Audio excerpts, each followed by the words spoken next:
I just want to invite everyone to chat. I'm doing this through Restream.io, so we're going to learn a little bit about how things are going. So that's cool. Happy to be with you on what is a chilly January 14th here in the Northeast. It's going to be another cold weekend, but you know, not as cold as some places on the planet. So what do I have to complain about? It's fine.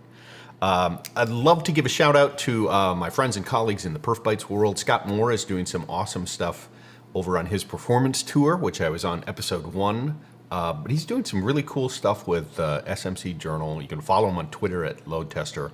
And he's doing some great stuff with the sponsorship from Tricentis, our fellow sponsor. So a thank you to Tricentis for Tricentis Flood and Neotis of the Tricentis family for their support of PerfBits and this format that we're going into video, which is really, really fun.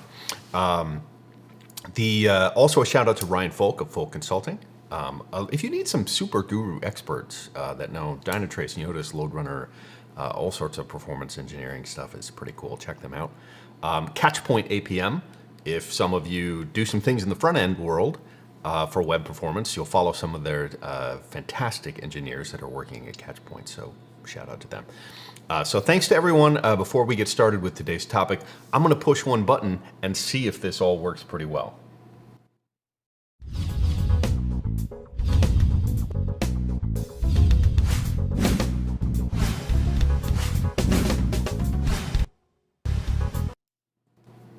Hey, it's time for PerfBits. PerfBits with my logo. My name is Mark Tomlinson. I am the performacologist, the chief performacologist here at PerfBits. And today, one of my pet peeves, which a shout out to the Speedmeister himself out there, Chris, will like today's topic, talking about a ramp up and why, when you're doing load testing of any kind or a simultaneous load, you need to do a ramp up. Ramp ups are really important. Basically, to describe it, it's if you've ever witnessed somebody running a load test of some kind of experiment, and they're running concurrent load, there are certain scenarios where you want to go from 0 requests per second, and the arrival rate goes to nearly infinite, or its maximum amount, in under 1 second. And that could be very, very scientific things. And usually you're not using contemporary load testing tools to do that. You're using customized drivers that are maybe specialized for an ASIC. Let's say you're doing I/O, very, very low-level I/O testing, and you're hammering the microprocessors on an HBA, or the network load testing. I remember the old Ixia products, or even the Shunra products, but mostly Ixia load, would have very, very specialized, high intensity, high throughput, immediate slamming of a given piece of hardware. And that's just not something we do in normal workloads and load testing. We do this thing called a ramp up, and I'm going to try to describe it for you here. If I can, I'm going to get rid of that, go there so you can see me in the corner a little bit. And this is a ramp up, and I want to describe what it is, and most importantly, why it's a really good idea to do it. So let's say you have a given load test that's going to run for 1 hour. And I draw this all the time, so it gets in. Instead of starting the load, this is, let's say, number of requests, right? Number of requests per second. Instead of doing that, go from 0 to, let's say, 1,000 requests per second, immediately you start the load test here, we want to gradually ramp up that load to the target volume. And let's say our target volume is 600, right? And then we're going to maintain a steady state. So that would be ideal. What's sort of murderous is if you hammer a system that goes from cold, meaning cold bare metal, 0 requests per second, and you go up to 1,000 requests per second. There's actually a lot of things that happen in that first few seconds if you're going from a cold system. Now that's a valid test case. If you're like, we want to go from a host with 0 containers, 0 machines running on it, to something that can like ramp up instantly, and the time to full use or time to full capability on a given container, that's a valid test case. but it's not the usual test case. It's kind of, those are parts of an infrastructure that someone else has been load testing at Docker or within the Windows containers or on the cloud somewhere else. But we do a ramp up for a couple of reasons. I was just working with a customer recently, this week, who they did about a 10-minute ramp up. Sometimes I do 15 minutes, depending on the load scenario of some kind. So let's say my 1x here again is 600 TPS. I'm gonna take 15 minutes to ramp up slowly. And there's two of the first very important things that are really useful to you as a load engineer. If you're, first of all, in the context of running load, you're facilitating usually a team of people that are all in hands-on doing load testing. If you're doing unattended continuous load testing, you'll still maybe in a stand-up or in a review session, look at the results of a load test, and let's say you start on run number 1, and I'm gonna make run number 1 red. Yeah, I'm gonna make run number 1 red. And let's say during the ramp up, you get to, let's say right in half, about 300 transactions per second. And that could be over whatever number of threads. And then response times just blew up. CPU maxed out. Something went wrong halfway through the ramp up. Here's the advantage if you're doing unattended continuous testing. That is, you could see from the previous load tests that were happening every morning at the same time, we've been able to go up to 600 TPS for weeks on build number 2, build number 3, build number 400, 450, whatever. Something went wrong that we couldn't even ramp up halfway. So the context of that result in the ramp up tells you that I only made it halfway to my usual 600 TPS. Now, in 1 second, without the ramp up, if I just, boom, went to 1,000, the only thing I can convey from a meaning or a result perspective to that is, well, I don't know if it broke at 1 virtual user, 10 virtual users, 200, 600. It couldn't, I don't know what happened. Was this, if it couldn't even run 1 virtual user, that tells me something very different about what's gone wrong. Could be connection issues, permissions issues, authentication. It could be that the data's not readable or writable. There could be a data state issue of some kind. We couldn't even run like 1 virtual user. But let's say in my journey up to ramp up to 600 TPS, in run number 1, I get to 300. Well, that means I was running at 100 or 200. I was moving along, like everything was sort of working pretty good until we got to 300. And that tells me something very different about the potential root cause of the problem or the potential limitation that we ran into. And we all know when you're setting up and doing everyday load testing and things like that, you're making sure all the plates, DNS is working, connections are, test data is there. There's a lot of moving parts to make sure everything lines up. And we automate it as much as we can so that, it runs the same test every day, but, things happen, right? People take down a machine, there's maintenance, stuff breaks, stuff breaks, right? That's the idea. So the first lesson of using a ramp up, and I'll scoot back over here for a second, is the first lesson of the ramp up would be, if it breaks, at what point does it break? Does it break because of increasing load, or does it just break right away? So if you don't have a ramp up, it's hard to tell in that first second. The second advantage of a ramp up is, let's say you consistently can ramp up to 600. I'm gonna make it purple because purple is I got purple behind me in the windows there. So let's say I do another test run number 2, which is purple, and it gets to 550 virtual users. I'm gonna go back over here. Okay. It gets to 550 virtual users, and the CPU's been humming along, and then right around 550, CPU gets to about 60%.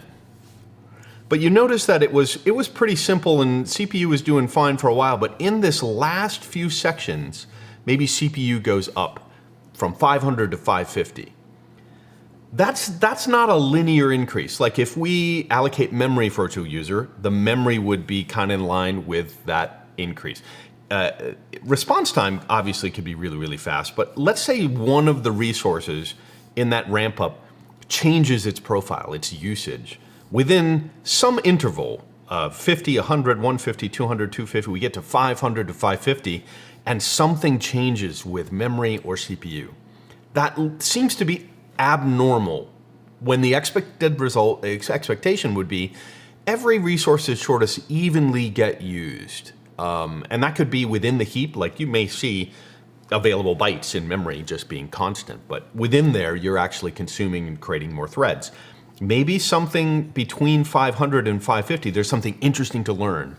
Even though you may run successfully for run number 2, it may make it to 600 TPS, and you could say, yes, we're passing our SLAs and everything looks great. But there's always something interesting to learn about how a piece of software component works as you're slowly ramping it up.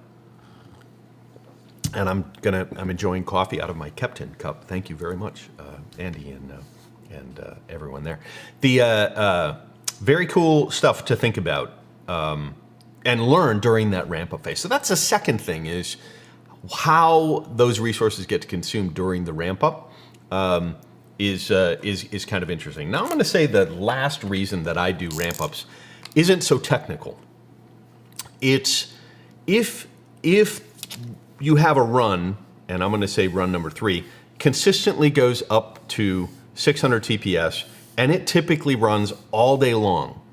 But we're investigating a problem over here. After it runs for 5 minutes, we're going to run, after it runs for 5 minutes, you're going to see something goes wrong. So we don't know what it is. We're investigating a problem over here, and I've escalated it with my developers and my engineers and some DBAs. And we're all on the call together, and they're all impatient. It happens, right? We're under the gun. We're having to get stuff done. So to wait the full, like say a 15-minute ramp up plus this, the impetus will be, can't you just run it right here and we see the problem? Truth be told, there may be things we don't know necessarily, or haven't learned yet, or observed yet. If we want to observe what's happening during that ramp up and during that steady state to cause this problem, that's the same problem in production to reproduce this. We can do profiling and tracing, and we can check everything along the way. But there's a lot of time during that where they're going to ask questions, and they'll start observing things, and they may, even though we're waiting to run the test over here, if I just went boom right to 600 transactions per second, not only might I not reproduce or observe the same problem, but there may be other things that I don't see, and secondarily, I may get the dumb questions. And I say dumb in the most polite way I can say it. There's a lot of people that are brilliant about technologies, and we all have fortes. Some people, they haven't had much experience. So well, what kind of data are you using? So it leaves a lot of room to answer questions while the team is ramping up. And if someone forgets something during a load test, oh, hang on, I forgot to flash back the database. I forgot to, oh, I didn't reset something. Or wait a minute, my tool's not working. You have 15 minutes during the ramp up where you can say, do you want to go ahead, start your tool. We still have 10 minutes worth of ramping up before we hit that steady state and go in to observe this thing. So it buys some time for folks who are not necessarily experts or really experienced, or it's in their head. So you have time to get stuff. And if a tool is misconfigured, oh, wait a minute, you have some time to reconfigure it before you hit that steady state, and then the anomaly you're trying to reproduce and investigate. It could be a spike test or something like that. So that's really that's like 3 reasons to do a ramp up. And you can put it at the beginning of a stress test, you can put it at the beginning of a load test, spike test, scale test, soak test, you name it. That first 15 minutes or so, 10, 15 minutes, maybe longer. A stress test, if you think about it, is just sort of continuously ramping up like crazy. So that's the idea of, one, if something breaks before you hit your target piece, why did it break? So you'll know, it means something different, and you'll actually know, hey, I can tell you, it didn't just, I tried to go to 600 TPS or 1000 TPS and it broke. I don't know if it broke at 1 or broke at 1000. The second reason is that during that ramp up, why you exhaust a given resource, not in a linear fashion, is a different kind of problem, and you can learn that. And the third thing is more about collaboration. It's more about knowing that it takes time for people to get on board, if we're repeating the test, or it's stress time. So you're trying to do all this great technical work, but you're under a lot of stress and pressure. So you want, ramp up actually serves in the collaboration to work together to get that kind of stuff. To learn what you want to learn and actually make some room for mistakes or recovery and not, miss the whole testing opportunity. So that is PerfBits, PerfBit Weekly from the PerfBits world from yours truly, January 14th, 2022. A shout out to my colleagues Henrik and Leandro and James. So you'll see some more stuff coming from PerfBits. Maybe there'll be some blogging, maybe there'll be some other stuff. If you had feedback for me on these segments, you'd have a topic you'd like to hear about, you can always like and subscribe right below on YouTube or on Twitch or whatever. I think I did YouTube, Twitch, and Facebook this time, just because it's fun. But give me some feedback if there's something I can do to improve this, or we'll try to correct things as we can make it happen. Special thanks to our sponsors. You should check out our other colleagues in the performance world on Twitch, actually. You'll see Henrik's got the Dynatrace observability, Ask Me Anythings, and some other stuff happening there. So I'm following suit with that. Again, I mentioned Scott Moore and the Performance Tour is pretty cool. Look for some things from James in the News of the Damned. And of course, Espanol, our friends Leandro Sino Performo, bringing you PerfBits Espanol. And look for some really new exciting stuff coming from him. Thank you guys very much. Enjoy your weekend, and we'll see you next week on Friday.